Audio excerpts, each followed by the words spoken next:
what this transition is, why it's important, and whether it will work here in Zimbabwe. So recently, a week ago, there was an alternative mining indaba, the 2023 edition held in Cape Town, where stakeholders, communities, private sector came together to discuss the framework and to critique some of the processes involved in justice transition, in the just transition, I beg your pardon. And they came up with resolutions and strategies, and today we're also going to discuss some of them. But joining in this conversation today is Darlington Muyangwa. He is the Southern Africa Resource Watch Programs Manager. Welcome to the program.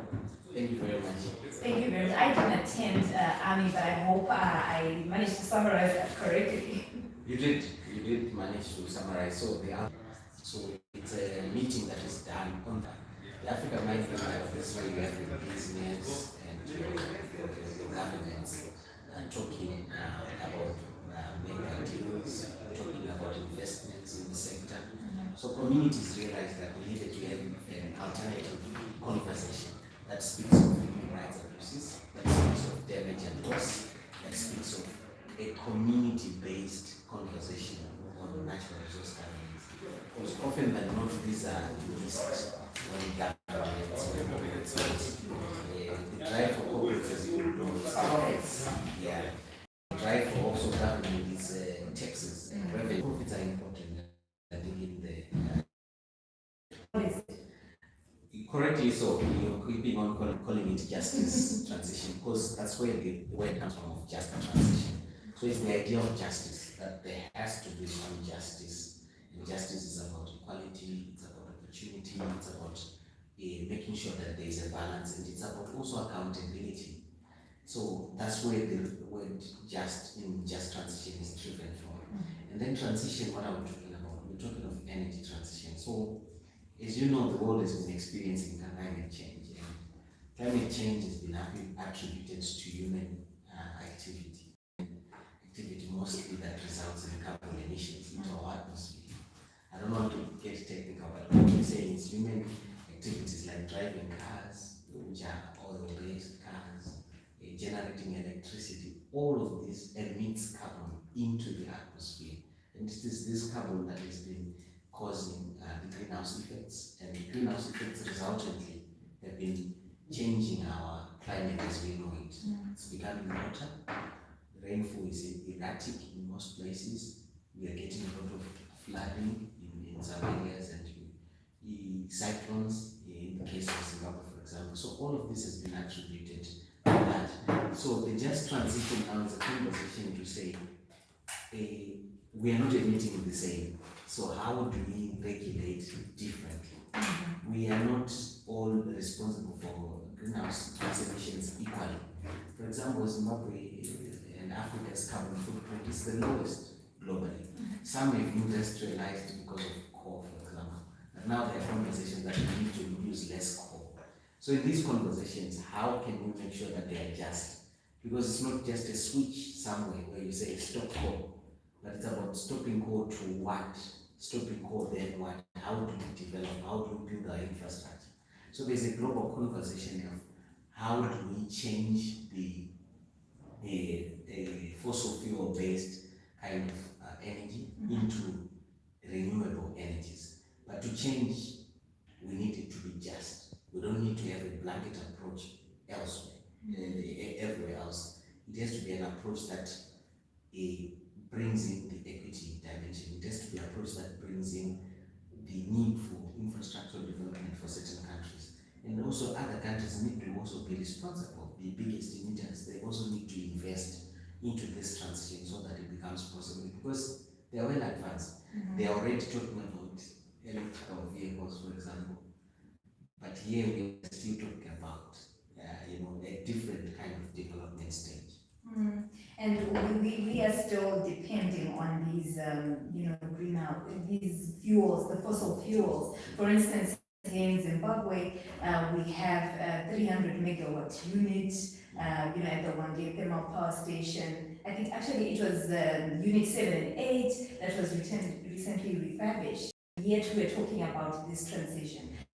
So what does the transition entail exactly? Is, for instance, Zimbabwe uses the coal power and thermal power stations. You spoke about turning off the switch. It's not about turning off the switch, but what does it entail exactly? Break it down for our viewers so that they understand. So what the just transition entails for a country like Zimbabwe is, and this is where the complication comes. We don't just use coal for electricity. Of course, we use coal. We also use hydroelectricity.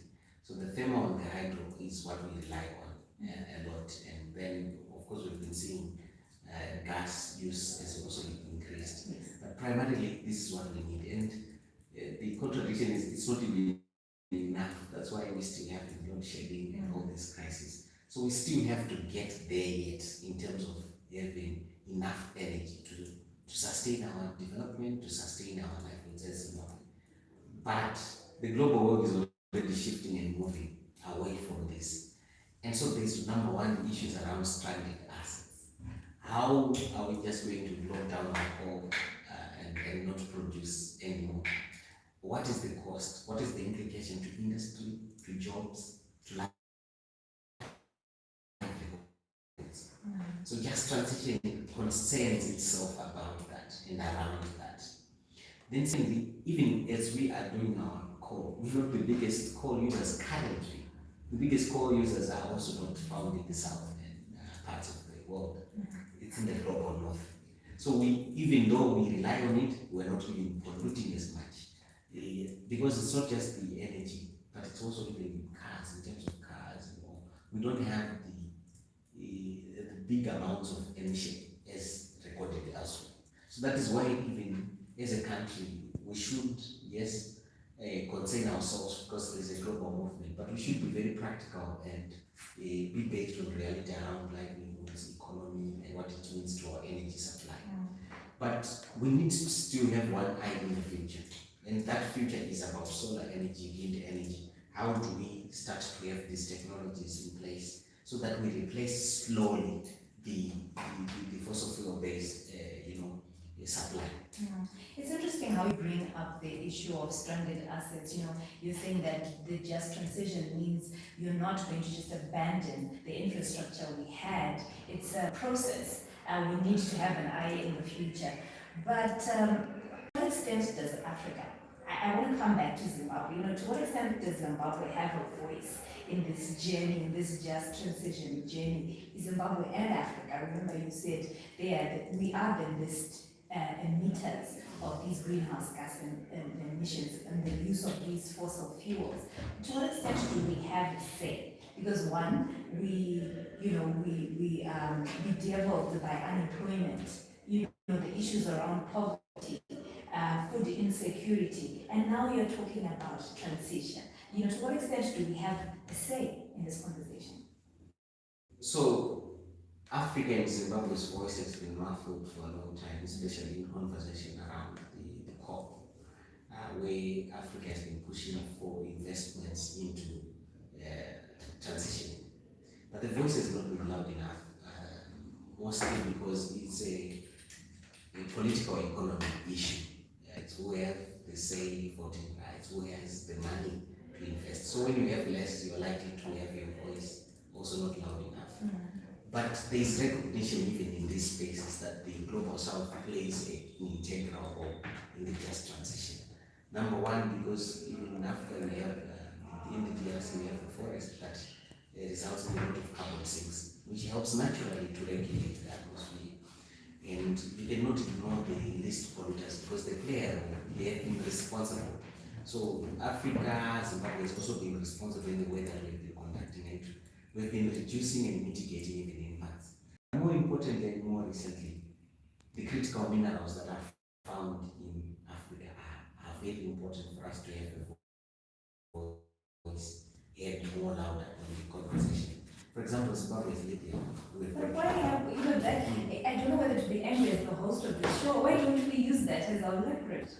We have to. We have not used it enough, if you ask me, but we have to have, because that's our competitive advantage that we have. that we have these critical minerals that are needed in the energy transition. So we don't just need to give away mining rights, for example, but we need to utilize it as an opportunity to even industrialize. Conversations are ongoing in Zambia and DRC, for example. They want to set up a battery, a plant in Zambia and DRC.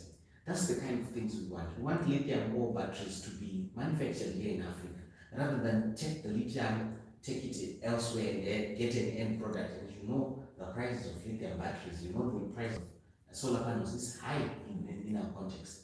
So our governments need to set up policies urgently that helps them to see ourselves as an important core to the investment, to say we have this resource, but we want to value add. So it's not just about that. And I think in reports recently in the media of finance ministry saying they have 20 million towards twinning it to an investor around lithium batteries and solar energy. But how much do we need for that to happen? Because we don't know, the 20 million, we don't know if it's so much or if it's so little. So we need to start a conversation that says, what do we need and what do we have, and who else can then come and invest in these critical minerals that they need, but for the benefit of ourselves as well. So we have to look into that as Africa. And we need to harmonize our policies, because more often than not, we outcompete each other. Zimbabwe's policies, if they're not speaking to elsewhere, we outcompete. Somewhere people get, let's leave Zimbabwe, let's go to another country, for example, let's go to Namibia and invest in Namibia because they have better investment climate. So Africa needs to have one voice. We have to have one voice. And this one voice, I think, is very strategic for us, because if we don't, you know, there's what they call it race to the bottom in text language, where, for example, we say, okay, you want to invest, and we'll give you a tax of 10% to invest in lithium. And then Namibia will say, no, 10 is too much, we'll give you 5. And then when we hear Namibia say they'll give 5, we'll go 2. At the end of the day, our percentages are very low because we're out competing each other. But when we have a unified voice, at least as a region, we are able to say, guys, this is the threshold, this is what makes sense if we are to make sure that we push investment. And also, this one voice might also tell us to have shared infrastructure, because it's a lot of money that needs to be invested in creating this value addition infrastructure. On that note, just hold on. So in case you're just joining us, you are tuned into the Feed ZW. This is Green Spaces. My name is Lynette Manzini. Thank you very much for joining us today. We are talking about the just energy transition, and joining me here in the studio, Muyangwa. He is the resource watch program on these issues. You know, somebody could be watching right now and saying, okay, you're talking about transition, you're talking about government setting up policy. Why should the ordinary man and woman on the street care? Well, we should care. We are all faced with climate impacts. And I'll simplify. As Zimbabwe, how many cyclones have we seen in recent times? And these have been very devastating to human and property in our countries. We still are lamenting over Cyclone Idai and the impacts that the half of it caused in Manicaland. And this was not the last, unfortunately. So we still need to play a part in our little communities, in our little homes. We are experiencing load shedding as ordinary citizens. There's a huge need for us to invest in power and in energy. So if a policy is to promote solar energy in Zimbabwe, and solar becomes cheaper, my own mother in rural Mutasa will be able to have her own little solar panel, generate energy she needs for her household, and live there. So all of us are connected in these issues around climate change, and that's why it's not a global north or global south conversation. It's all of us. All of us in our little villages, all of us in our little lives still have a role to play. And this role could start by, number one, just being responsible in the way that we farm. We can't farm in the same way we used to because of climate change.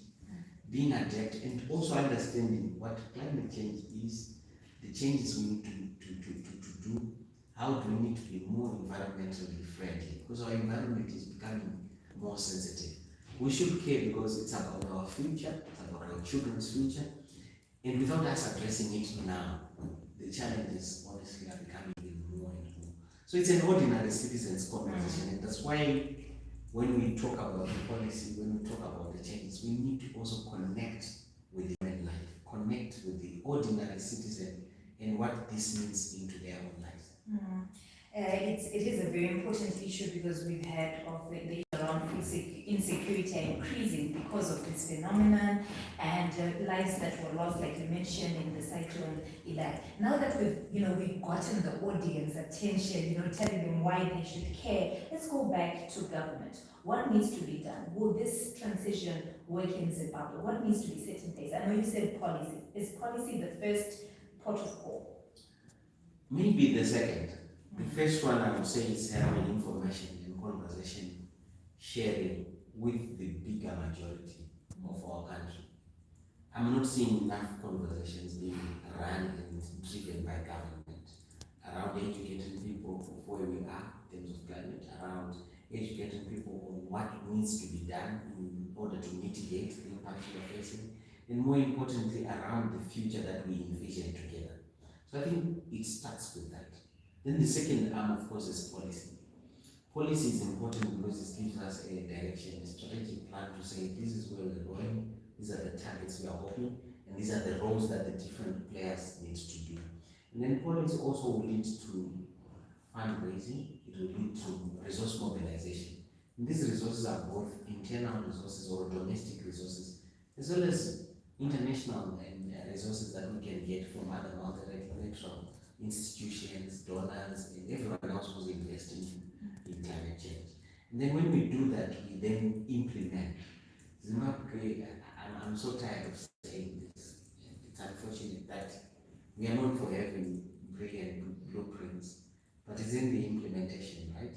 So the implementation ties up with monitoring. We need to hold each other accountable. Governments need to hold itself accountable, but more importantly, it needs to have citizens have a voice and hold them accountable. And citizens are also in civil society because it's collective action. Everyone has to have their eyes on the ball. So it's implementation, it's monitoring, and more important to this policy. When you say policy, people think it's a paper somewhere. Policy speaks to strategy. And strategy right now for Zimbabwe is around critical minerals, it's around how we mitigate, it's around how do we leverage. This opportunity is not going to last for long. Already there's conversation of how they can bypass the critical minerals and still go green, but without the critical minerals. So again, before you know it, we're literally losing our leverage. We are losing our leverage. The more time we take, the more we are losing the leverage. So we need to be quick. We need our government to be very quick and swift in terms of decision making and planning. Because before you know it, we will have again stranded critical minerals. So they are critical now because they are needed. They might not be critical, just like what we are saying to coal. Coal is no longer critical, but back in the day, it used to be the thing because it was one that was generating power. And then we need to also look at who are the best investors, who are the best players, who can see our vision and work with our vision. And then you remember earlier on in the conversation, we talked about this cannot be a Zimbabwean government issue alone. We need to regionalize the conversation. We need to make it an Africa-wide conversation. Is this conversation there, for instance, at the African Union? It is. The African Union, through the African Mineral Development Corporation, they had meetings already to start to have this. But I don't think it's enough. We need to see more. In this Southern Africa Resource Force, for example, with our partners like Third World Network Africa, we're actually creating a space to have a civil society-led conversation of defining whose just transition it is and what does it mean to Africa. Because we need to set our position as a region. Otherwise, currently positions are set elsewhere. But we need to set it for ourselves. So we are in the process of making sure that we have that conversation. And when we are clear, we want to reach out to governments, we want to reach out to even the African Union, so that it takes a quick pace around having an African conversation around energy transition. But the alternative mining industry you were talking about earlier was one such pace. Congratulations, if I can jump in, for taking this proactive stance, because normally, we live in communities where these minerals are there. When, these profit-making organizations come in, their voice becomes louder than, the communities themselves. But now you're saying, what is the transition and what is in it for Africa, which is not an afterthought. You're being proactive. You're actually setting the pace of where this conversation will go. So you highlighted the issue of, the first step being information. I'm sure we can escalate that with your help, government's help. The issue around information can be dealt with. The issue around policy, you said we draft very excellent pieces of policies. Resource mobilization is where I want to get to. As Africa, I've been listening to COP conversations, and issues that come out of those conversations is that we're expecting the global north to fund the global south. Looking at this transition, how committed do you think that African governments, even Zimbabwe, is? Yeah, I think they are committed, but not always enough to our expectation, because we want more. We want to see more visible action, quicker action. Because, like I indicated, this is a very fast moving target. We need to be on our pace with it. I think we don't also need to over rely on donor resources, because they are already chasing their own around transitioning. So it's unlike earlier on when people were just financing mitigation and adaptation. But now there is financing for transition, and they also need to transition. So we need, as Africa, to realize the biggest potential we have is around our minerals. So as they come and need these minerals, we need to say, okay, you're not just going to take minerals as we used to. Help us industrialize, set up a plant here in Africa, set up a plant here in Zimbabwe. For me, if you ask me, this is where the greatest opportunity and leverage lays. And that's what Africa's conversation should be about. Not just waiting. Of course, we still need donor resources. I'm not saying we get rid of it. But beyond that, we need to think. That's why I was talking of domestic resource mobilization. What part of our budgets are we putting as African governments towards climate change and transition? What part of our planning are we investing when we are having investor conferences? What part, for example, when we were talking in the mining industry, I hope Africa's conversation was around that guys, we've got critical minerals, let's liberate, let's industrialize, let's set up our own manufacturing industries of products that are required, especially the batteries that are critical to the electrical vehicles, solar panels, the lithium batteries. That, I think, should be Africa's conversation now. Africa was said to be rising, and some are asking, what happened to that narrative? This might be an opportunity for us to revive that narrative, that Africa can rise from its critical minerals and play a center in forward row around the energy transition. So in case you're just joining us, you are tuned into the ZW. This is Green Spaces. My name is Lynette Manzini. Thank you very much for joining us. We are discussing the issue of a just energy transition. I want us to talk about the issue of timelines. You said we are running out of time. Climate change is already upon us. Other nations are already transitioning, and they're looking for ways to bypass our leverage, the minerals that we have. Do you see seriousness in African governments in respect to time? Because we are talking about this, but lives are being lost. We're talking about it today, but some people don't have food or fresh water. Timelines, are we setting these timelines? Do they even exist? And do we understand as Africans, as Zimbabweans, the agency? So on the agency, I want to take it away from just government. It's agents, you and me first. So having this conversation for me is important, because we are plugging into the agency that's required. It starts there. Our governments in most times reflect what we also put priority over. So are we prioritizing this enough as African citizens, as African civil society? That's why I was telling you about our agent action towards having conversation in civil society. Because civil society is supposed to push for accountability and action from our governments. Our governments, like recently, we've seen government of Zambia and DRC. I think they're on the right track. I think they're prioritizing it by saying, let's set up a manufacturing plant for batteries.